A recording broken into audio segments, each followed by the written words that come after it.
Well, thank you all very much. God bless you and good morning. Can you hear me okay? No. Not working? Who can help me with the mic? Is it not working right? How's that? Better? No? Higher? How's that? Better? Excellent. All right, well, listen, good morning, everybody, again, and delighted to be here with you. I'm Irish by heritage, both sides of my family. My father's family is from... My father's family is from Waterford. And my mother's family is from right here in Dublin. My grandfather, whom I never knew, he died 10 years before I was born, but he was carried away from Dublin in the arms of his sister. His parents had died, and his sisters carried him onto the immigrant ship to come to America. So even though I never knew him, whenever I come to Dublin, I think very much of my grandfather. But my roots are all here culturally in this great country.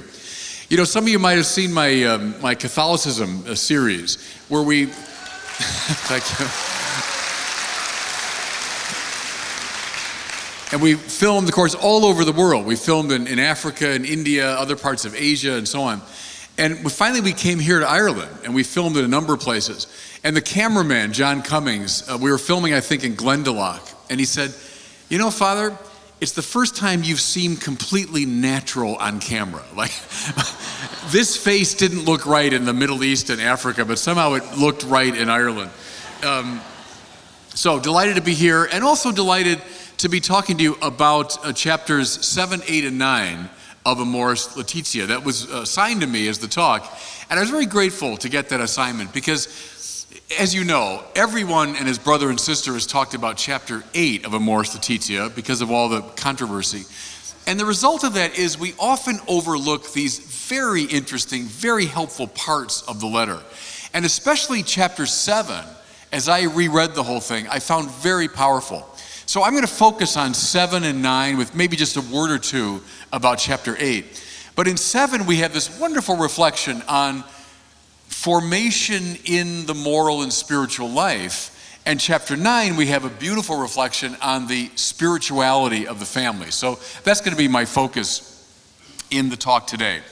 So let's cut to the chase and look at chapter 7.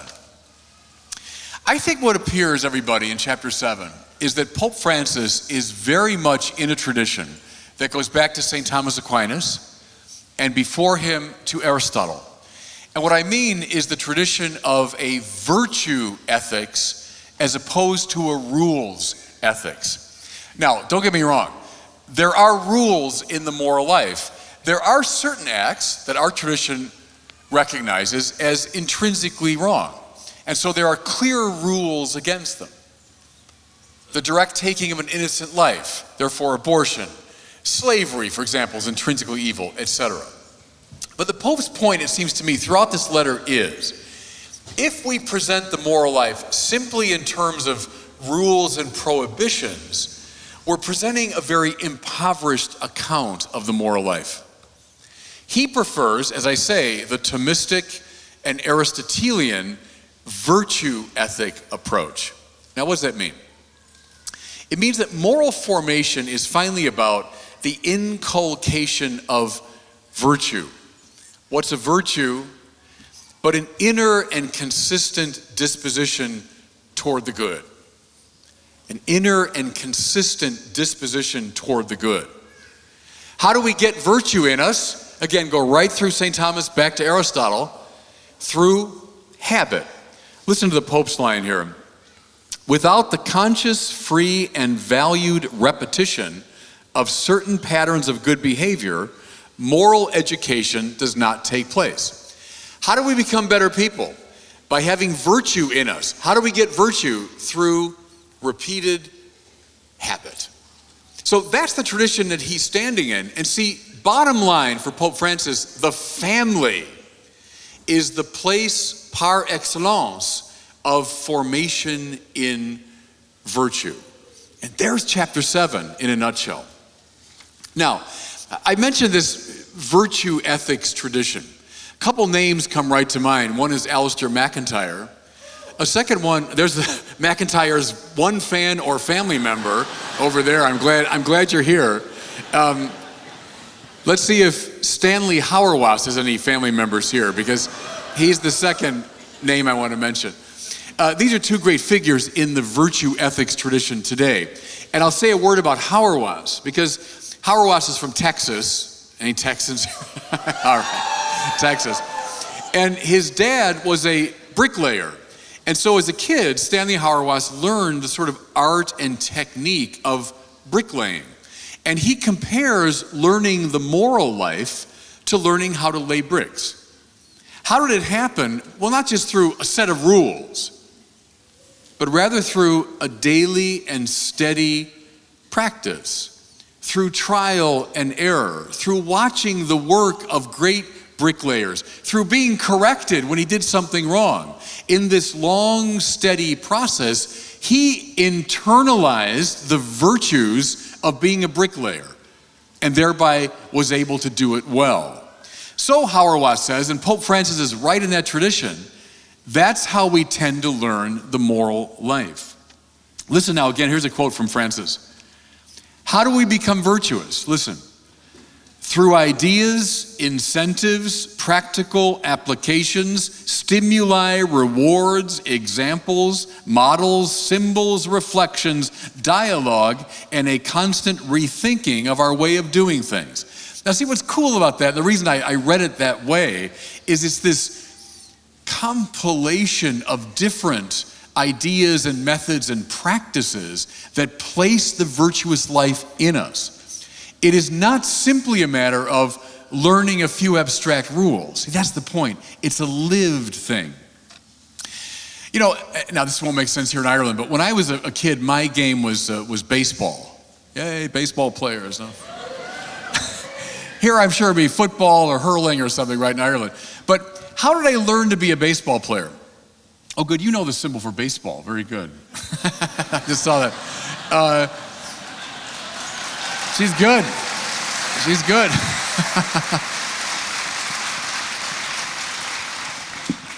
You know, I started playing baseball when I was about 7, and nobody laid out for me when I was 7 the rules of the game. Rather, I remembered vividly, I had coaches who brought us out onto the field and had us smell the field and get down on our hands and knees and kind of feel the field.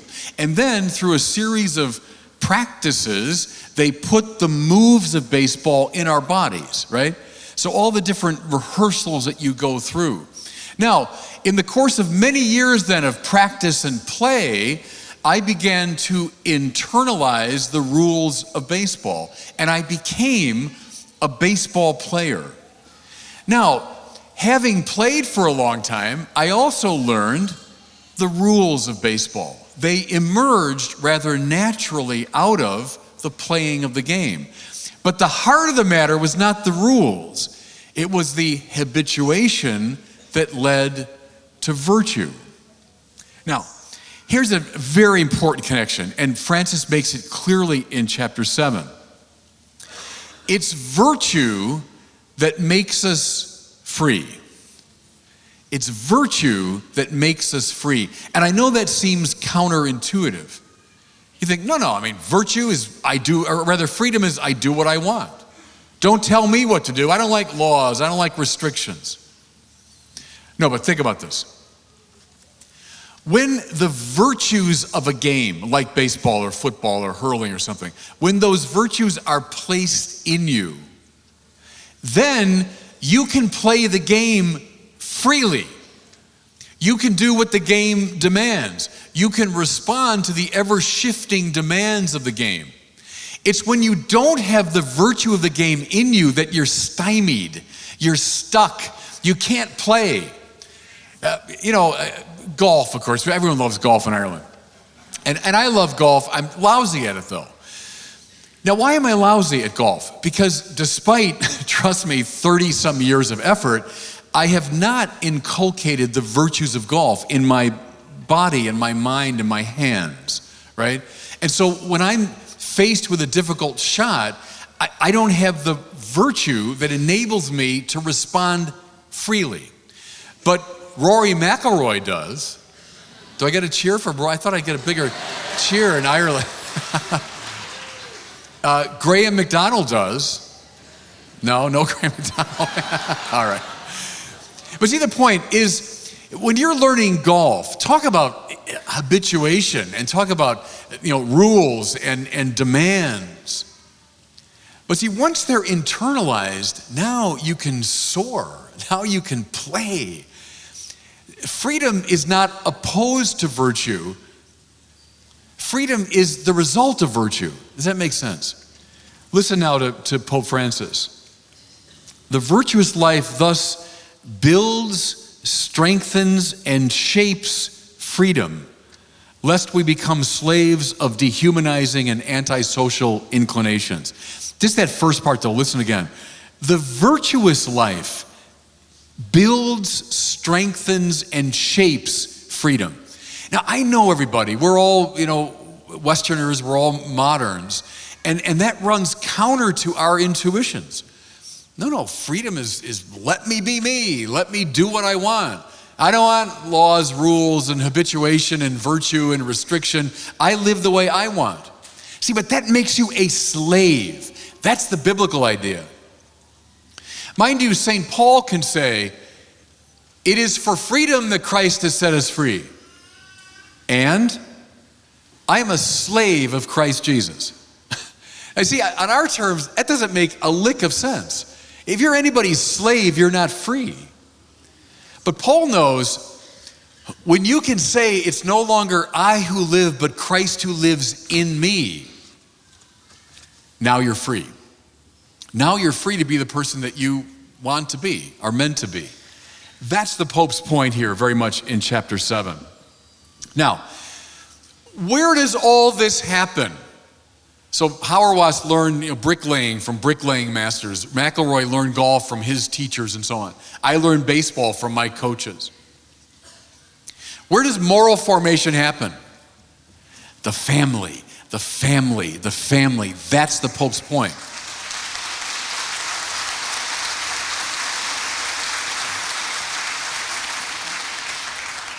How do we know how to be courageous? How do we know how to be prudent? How do we know how to be kind? How do we know how to be self-sacrificing? It won't come from a rule book primarily.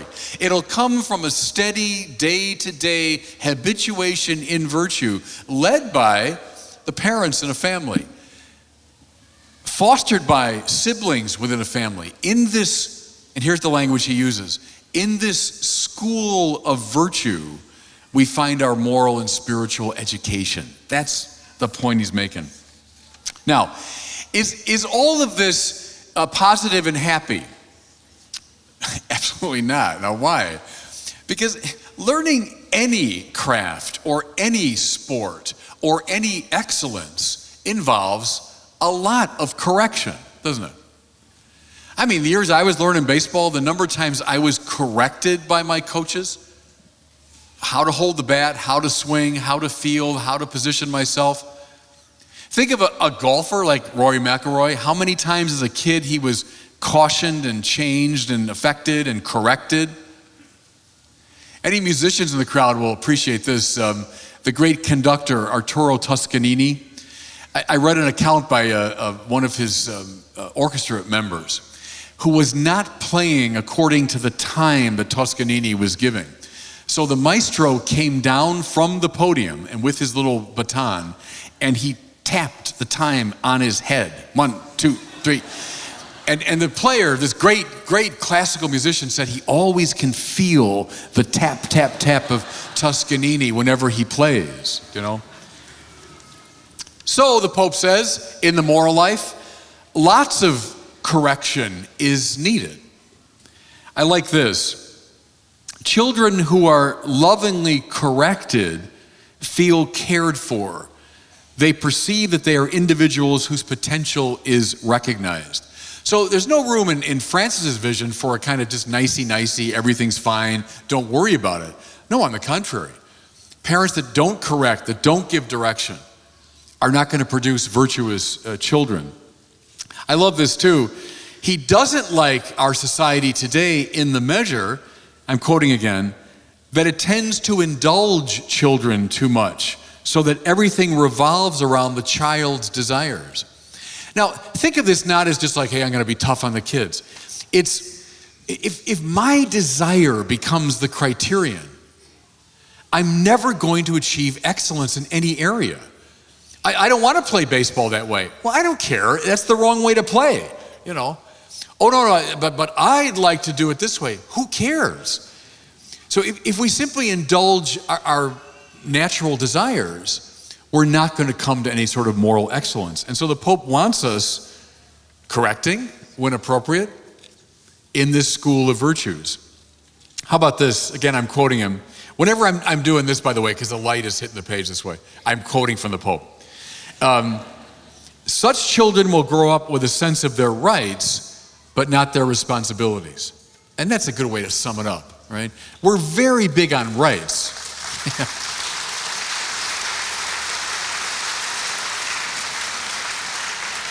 But see, everybody, how typically modern that is, the focus on rights. And there's obviously great room for it. But when that becomes exclusive, then this inculcation in virtue becomes attenuated. Okay, here's something I love. In this tradition I've been describing, going back to Aristotle, very important role is played by masters and heroes and models. Aristotle famously says, if you ask, what's the right thing to do? The answer is, find the good person and imitate him. It's a cool answer, isn't it? It's very simple, deceptively so. What's the right thing to do? Well, it's not primarily a matter of consulting the rule book. Rather, find the good person and watch him and imitate him. How do you play baseball? Find a great baseball player, watch him. How do you play golf? And see, we golfers do it all the time, right? We're always trying to find Ben Hogan or Jack Nicklaus or one of the great masters, and we spend all this time imitating them, watching them, studying them. So, Francis says, in this tradition, the saints play a decisive role. And that's not primarily the rule book, but looking at the saints. What do they do? What are they like? Move like them, think like them, see the world as they do. But then he adds, and it's a typically sort of Franciscan twist. I like this. Adolescents should be helped to draw analogies, to appreciate that values, these virtues, are best embodied in a few exemplary persons. So there's the saints, right? But here's the Franciscan twist. But also realized imperfectly and to different degrees in others. Now, what I like about that is, yes to the saints. Of course, we hold the saints up.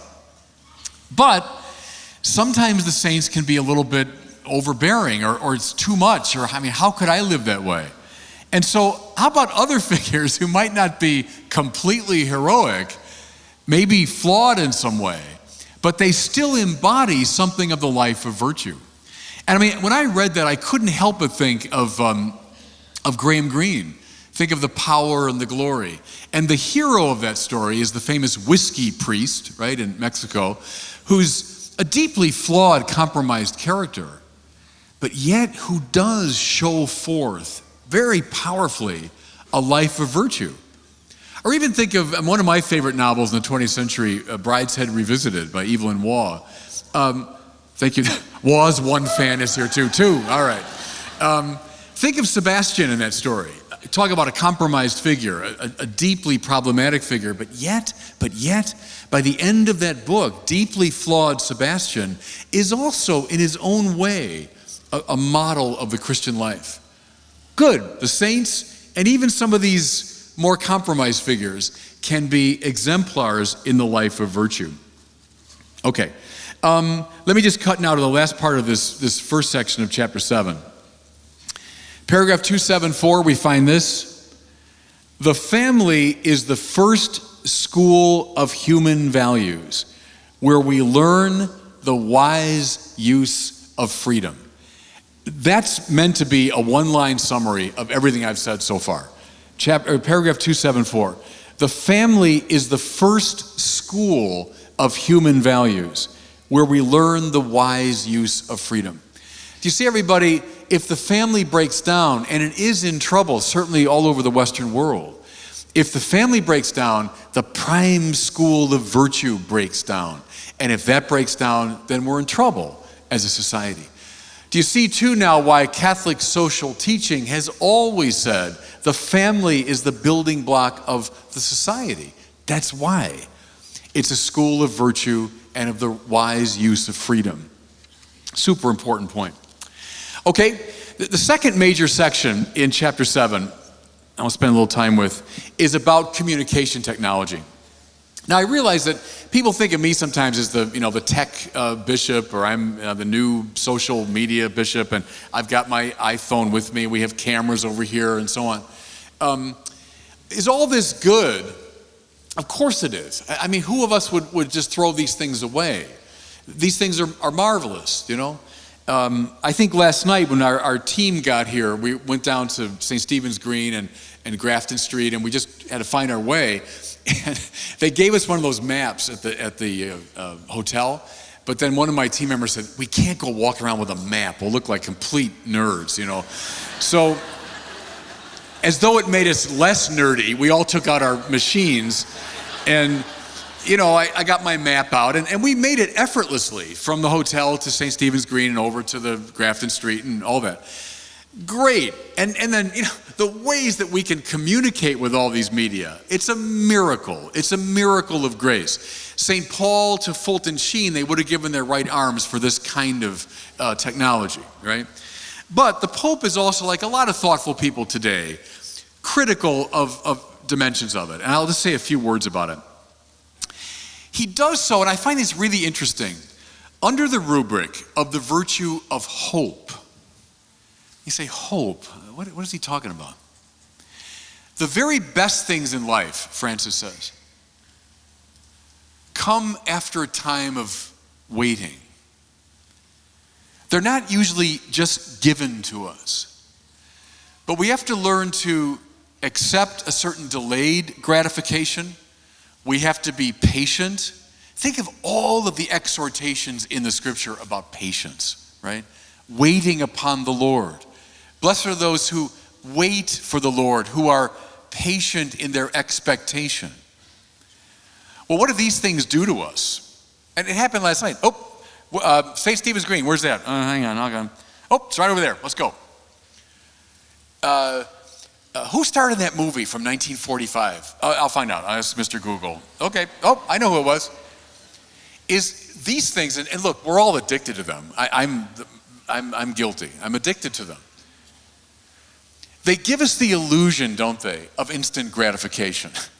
That we can get pretty much whatever we want. Isn't it, everybody, kind of miraculous that we all carry around in our pockets almost all the knowledge that humanity has ever accumulated?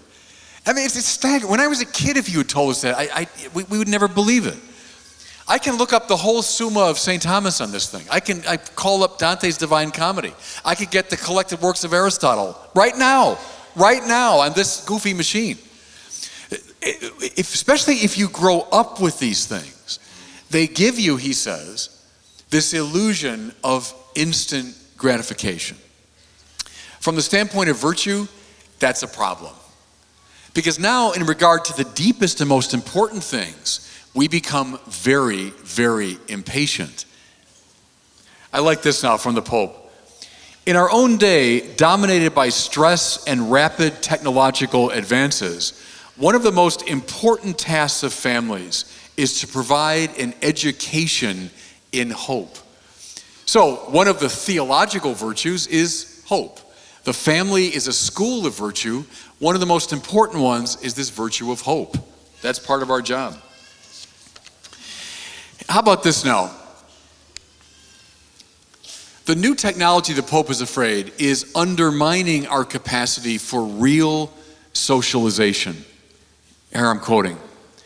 This capacity to relate to others, to listen, to share, to be patient, to show respect, to help each other live as one. I might draw your attention to the work of Jean Twenge. Jean Twenge is a psychologist from San Diego, so out in my neck of the woods. She wrote a great book, I recommend it to you, called iGen. So I with the small I and then Gen. So it's the I generation. The youngest people today who were raised with an iPhone in their hand, right? She certainly sees all the values and virtues of it. She does. She appreciates, as everyone does. At the same time, her research shows, and it's staggering really as you read it, it shows how compromised a lot of young people are becoming precisely in this regard. In their capacity to relate, to pick up social cues, to develop friendships. Because see, and again, everybody, guilty as charged. I'm addicted to this thing like we all are.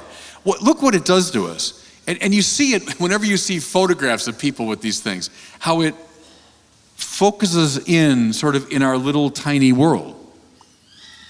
St. Augustine defines sin as incurvatus in se, meaning caved in around myself. Well, look what we look like, all of us, when we're looking at these things. She points out that years ago, and this is true like when I was a kid, if you were going to see your friend at his house, at the very least, you had to ring the doorbell. And when their parents came to the door, you say, hey, can Johnny come out to play? You at least had to relate to them. Or you had to call, and maybe the parent would answer the phone. You had to be able to deal with the phone. Now, kid pulls up, I'm here. Okay, and out he comes. And she shows, and again, this is a little anecdote, but she shows with her research that the kids are having a much harder time with this socialization.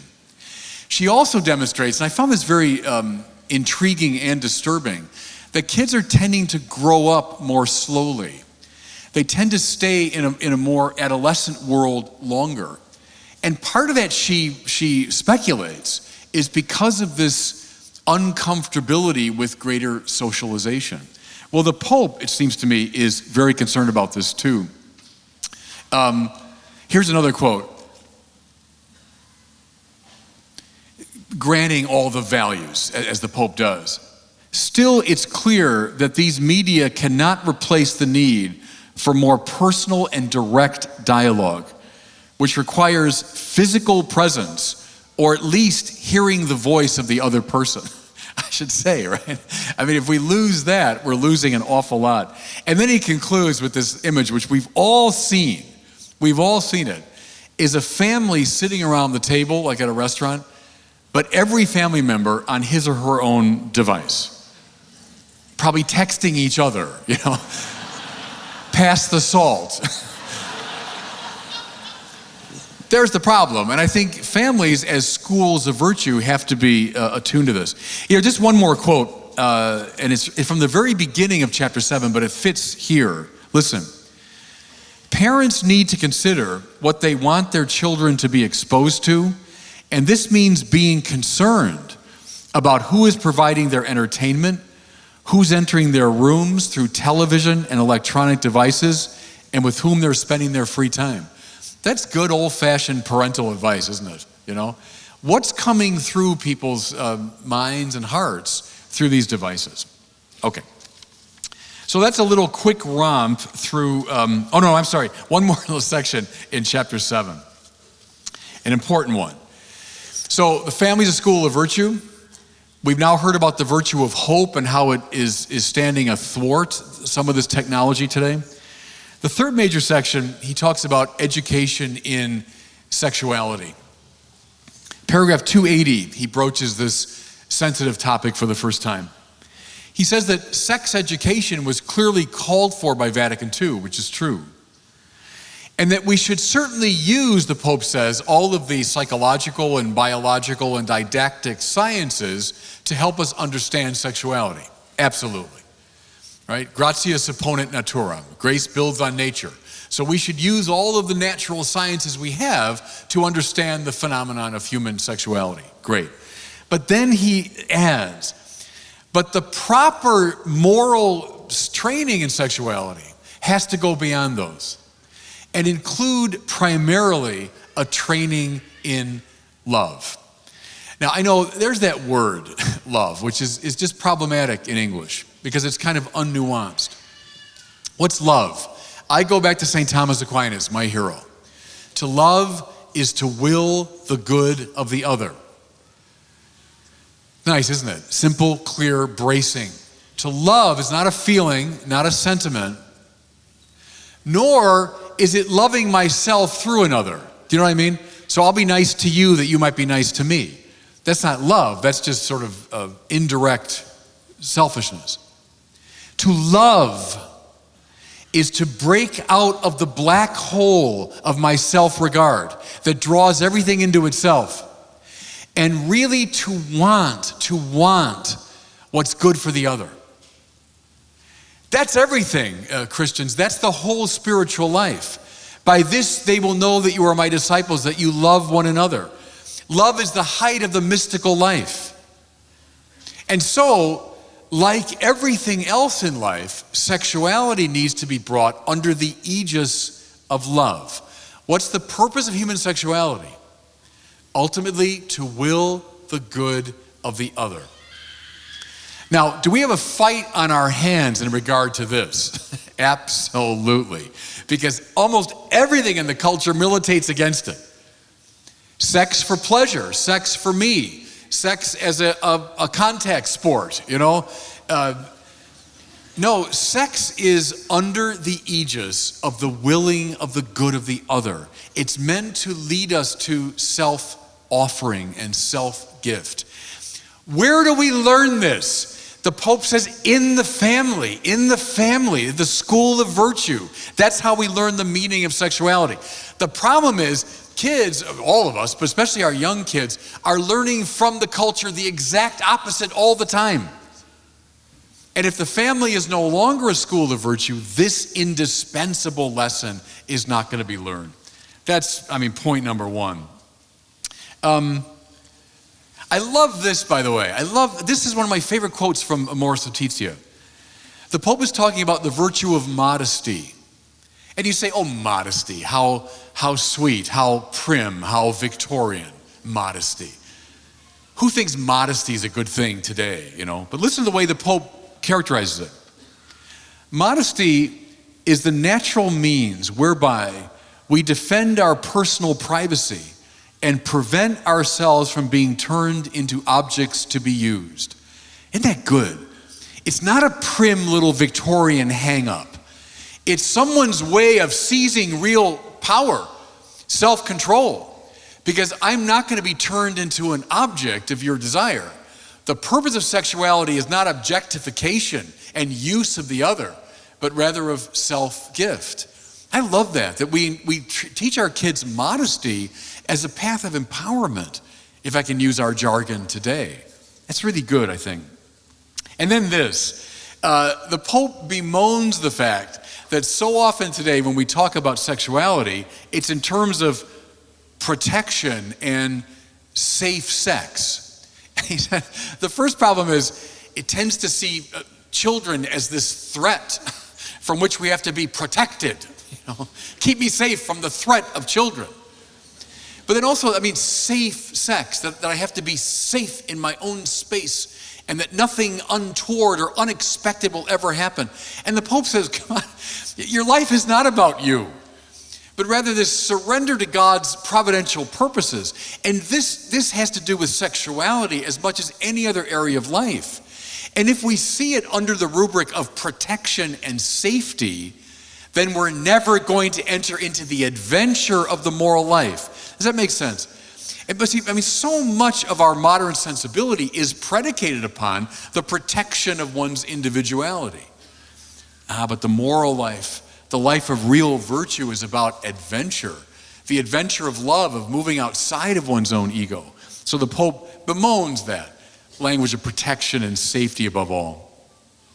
Then this, it's so important, the Pope says, and I'm quoting, to learn the language of the body, which calls for a patient apprenticeship in learning to interpret and channel desire in view of authentic self-giving. I love the language of learning the language of the body.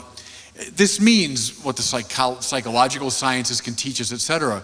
But see, the deepest language of the body is meant to be a language of love, of self-gift, of self-offering. Do you want a one-line summary of John Paul's theology of the body? There it is. How to train our bodies in self-gift, the Pope once said.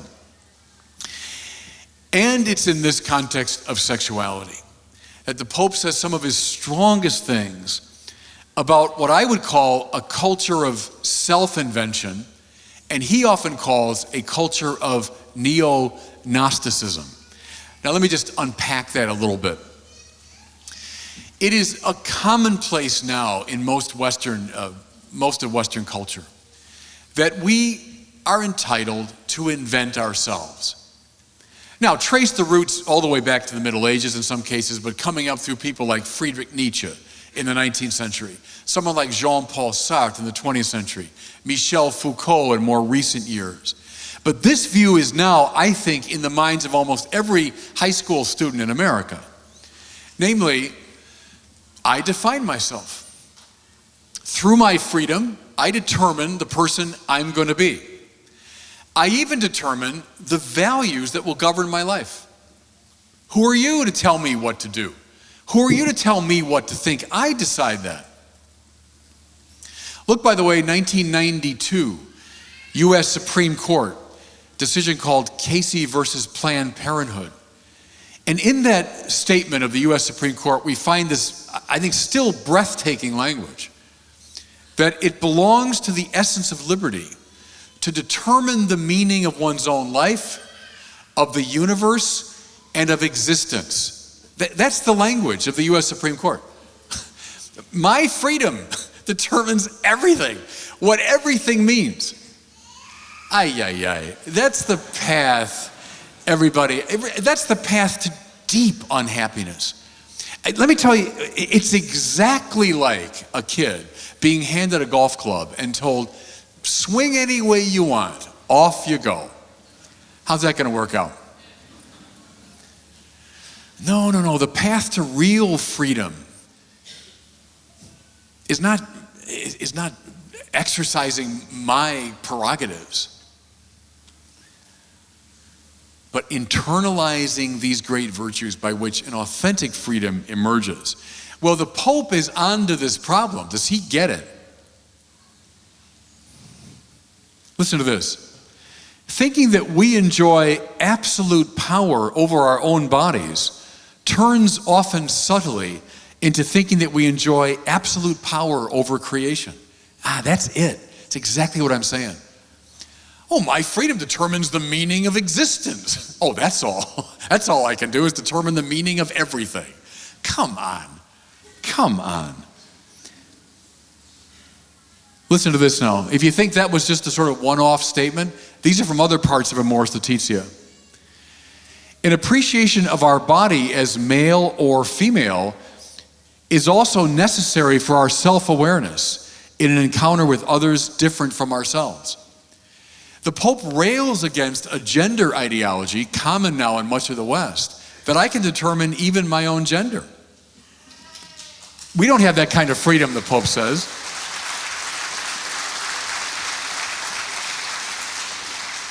Listen to this now, paragraph 56 of Amoris Laetitia. I'm outside of chapter 7, of course, but listen. Yet another challenge is posed by the various forms of an ideology of gender that denies the difference and reciprocity in the nature of a man and a woman and envisages a society without sexual difference. And this, let us not fall into the sin of trying to replace the Creator. We are creatures and not omnipotent. Creation is prior to us and must be received as a gift. Now see, everybody, all those passages from Pope Francis are meant to hold off this, what he calls neo-Gnosticism, what I've been calling a culture of self-invention. And see, here's the thing. The problem with the culture of self-invention is it is boring. You know, it's boring. Because It's my little projects, my little plans, my little ideas, what my freedom is capable of. Ho-hum. What does Paul say in Ephesians? There's a power already at work in you that can do infinitely more than you can ask or imagine. See, surrender to that power. That's the Holy Spirit. Your little projects and plans bore me to death with that. But there's a power already at work in you. See, over and against you, but at work in you that can do infinitely more than you can ask or imagine. See, that's the fun and the adventure. It's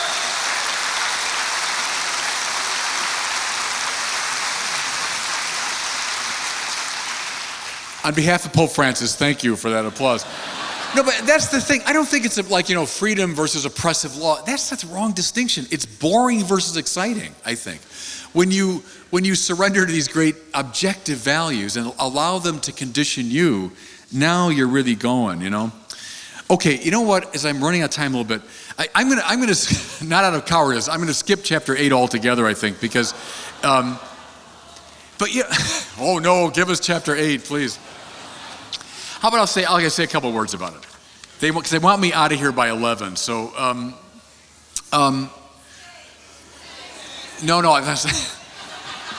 See, I think now, having looked at 7 in some detail, read chapter 8, please, as a continuation of that.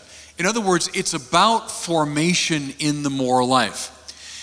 Pope Francis is keenly aware, it seems to me, of the challenges and difficulties in attaining the fullness of the church's teaching about sexuality. It does not mean, everybody, that he's dialing down or negating this great demand. Listen to this passage.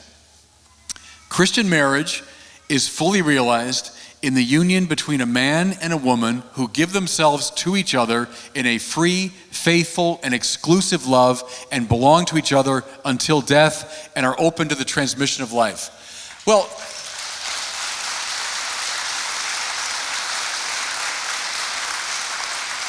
could John Paul II have said that any more clearly, any more emphatically? There's the Pope's articulation of what we're about. And see, the church is not interested in spiritual mediocrity. It's calling people to sainthood. To be a saint means to be heroically virtuous, right? The family is a school of virtue. It's a school of sanctity. It's meant to make us saints. We're not interested in a dumbed down or dialed down ideal. Now, true, clap for that, that's true. Having said that, he knows, as anyone involved in the pastoral life knows, that people obviously struggle to attain this level. People struggle to live at that saintly level. And now what do? Well, the Pope says there's 2 classical paths. One is the path of exclusion and using the law as a weapon. The other is the path of, let me get the wording right. Listen, there are 2 ways of thinking that recur throughout the church's history: casting off and reinstating. The church's way from the time of the Council of Jerusalem on has been the way of Jesus, the way of mercy and reinstatement. See, I think that very generous comment gets to the heart of what he's driving at in chapter 8. It's not negating, dialing down, denying the ideal. It is not relativism in regard to the church's sexual teaching. It's sensitivity to this. So, look, what do you do when someone is not living at the highest level of sanctity? Cast you off. The law says this. Well, okay, there is that path, but the Pope says the church's way has been the way of mercy and reinstatement.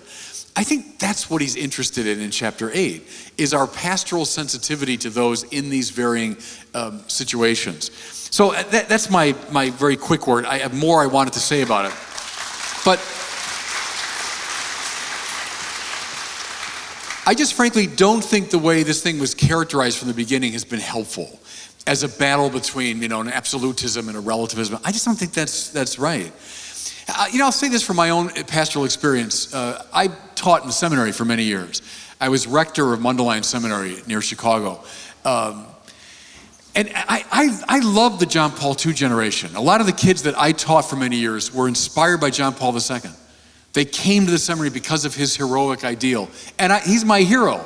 I've got a picture of John Paul in my chapel in California. But if I could say this, the shadow side of the John Paul II generation of seminarians was they often got deeply frustrated when they fell short of the ideal. Because he was such a heroic figure. Indeed, he was. And held out such a heroic ideal. Indeed, he did. And they properly were called to follow it. But then what do you do when you fail? I think they struggled with that. And I read Francis as being sensitive to that fact, that part of our pastoral experience. What do we do when people fail? And he prefers the path of mercy and reinstatement to the path of exclusion. I think that strikes me as right. Okay.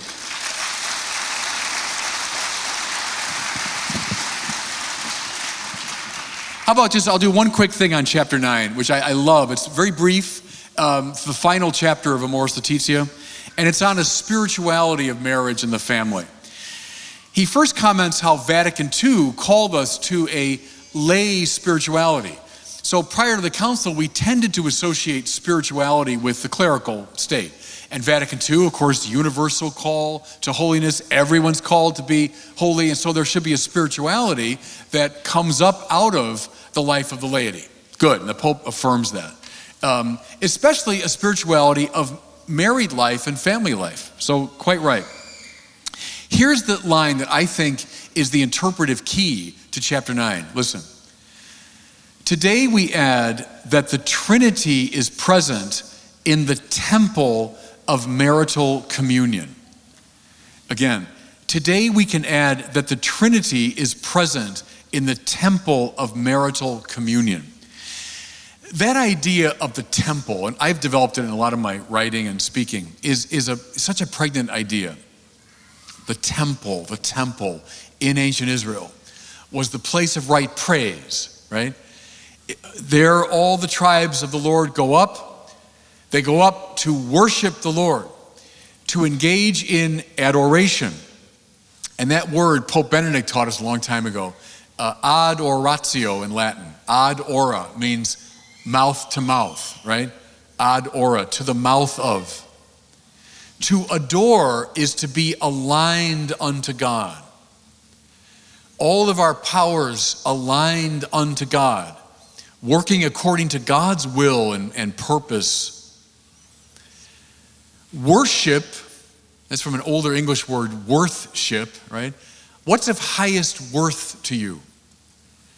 Paul Tillich, the Protestant theologian, once said that all you need to know about someone you can find out by asking one question.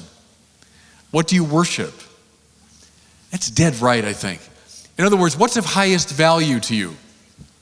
Once you find that out, and everybody's got it, everyone worships something. Once you find that out, you will know how that person's life is organized, right? So, the temple is the place where God is worshiped, where we are mouth to mouth with God, where all of our powers and all of our interests, our bodies, minds, hearts, and souls are aligned unto God. So what's a healthy marriage?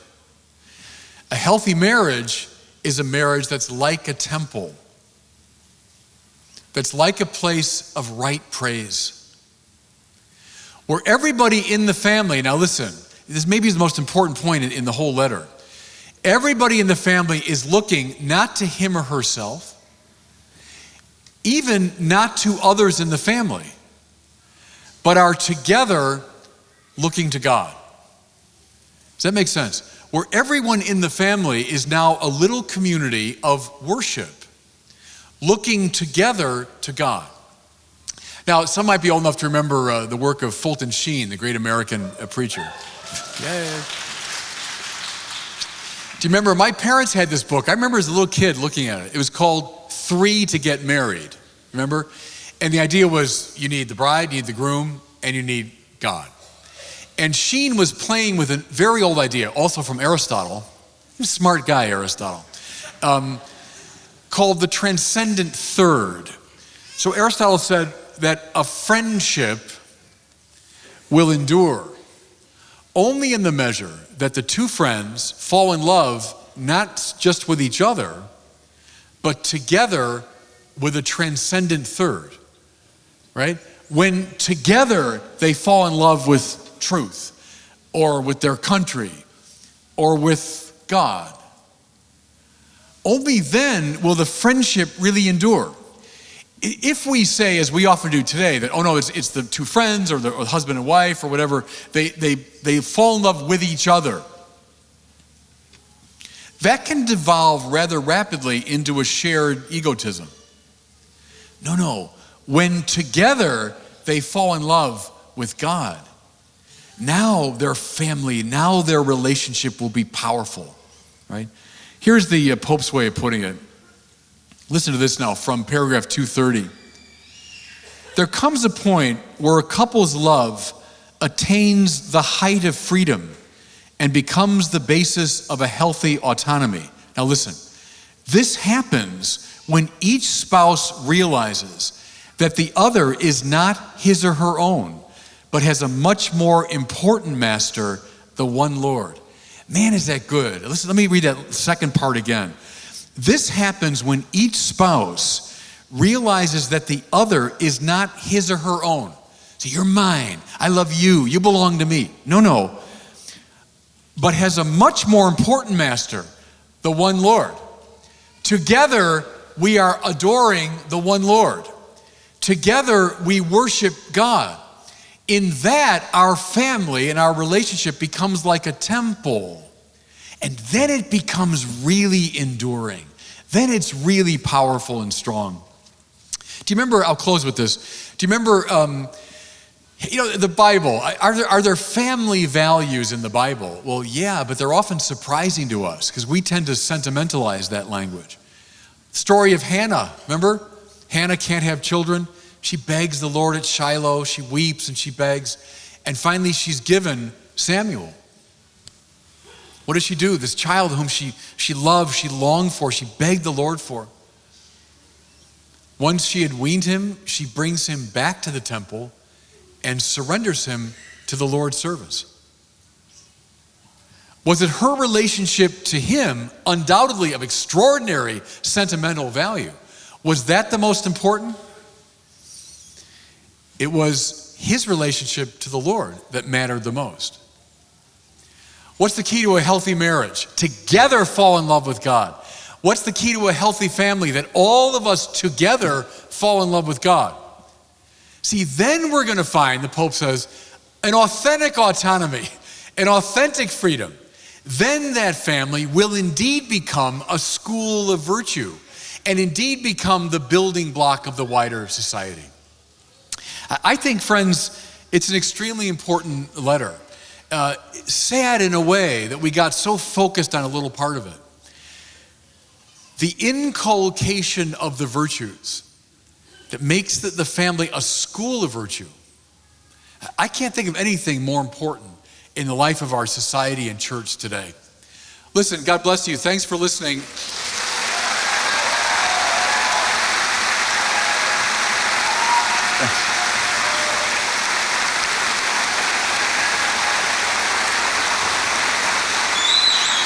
Thanks, everybody. God bless you all. Thanks.